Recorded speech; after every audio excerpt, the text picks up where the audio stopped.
Crise à Sao Tomé, le Premier ministre Patrice Trovoada rejette la décision du président. Après son limogeage le mardi 7 janvier 2024, Patrice Trovoada, Premier ministre démis de Sao Tomé et Principe, réagit vivement à la décision du président Carlos Villanova de mettre fin à son mandat. Selon lui, cette décision est illégale et anticonstitutionnelle. Dans la matinée du jeudi 9 janvier 2024, lors d'une conférence de presse à Sao Tomé, la capitale de l'île, Trovoada a dénoncé l'absence de consultation du Conseil d'État et l'absence de justification légale. Il revient sur les circonstances de son limogeage qu'il qualifie d'injuste. Le président de la République a décidé de démettre le Premier ministre sans passer par le Conseil d'État et sans justifier au niveau du Conseil d'État l'existence d'un dysfonctionnement des institutions démocratiques qui justifierait la démission du gouvernement.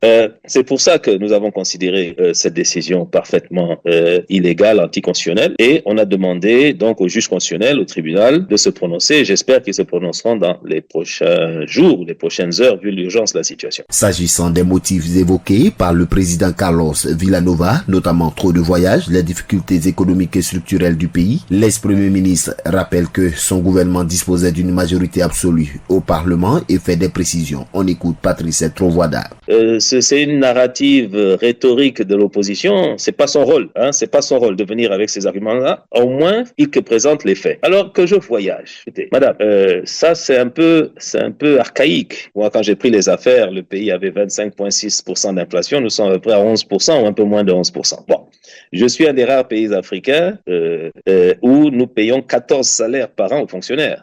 Donc, ils ont un salaire de plus pendant les vacances, ils ont un salaire de plus à Noël. Et les salaires sont payés. Je suis un pays, comme je vous dis, qui, de par les indicateurs économiques, est passé de PMA à revenu intermédiaire. Alors, je ne sais pas où sont les problèmes. Il déplore que cette crise soit née de questions personnelles et d'ego plutôt que de dysfonctionnements gouvernementaux réels. Le Premier ministre démis affirme qu'il ne recourra pas à la violence pour résoudre la crise, mais qu'il épuisera toutes les voies légales, y compris un recours devant la Cour suprême. À ce propos, il donne plus de détails. Dans notre pays, on est Premier ministre élu, donc j'ai une base de légitimité populaire, n'est-ce pas? La Constitution est de tel ordre que ce monsieur, le président de la République, a violé la Constitution. Il devra en assumer le coût politique. À moi, vu mes responsabilités, vu l'attente de la population, ne pas faire en sorte que cette affaire puisse faire payer encore plus le prix aux gens qui ne souhaitent que le développement, le bien-être, la sécurité, la santé, l'éducation. Patrice Trovoada a insisté sur la nécessité de maintenir cette stabilité pour attirer des investissements et améliorer les conditions de vie des concitoyens. En attendant la décision du président Carlos Villanova concernant la nomination d'un nouveau Premier ministre avec un délai expirant le 8 janvier 2025, la situation demeure incertaine pour l'heure sur l'île, autrefois paisible. APRA, Agence Presse, Radio et Audio.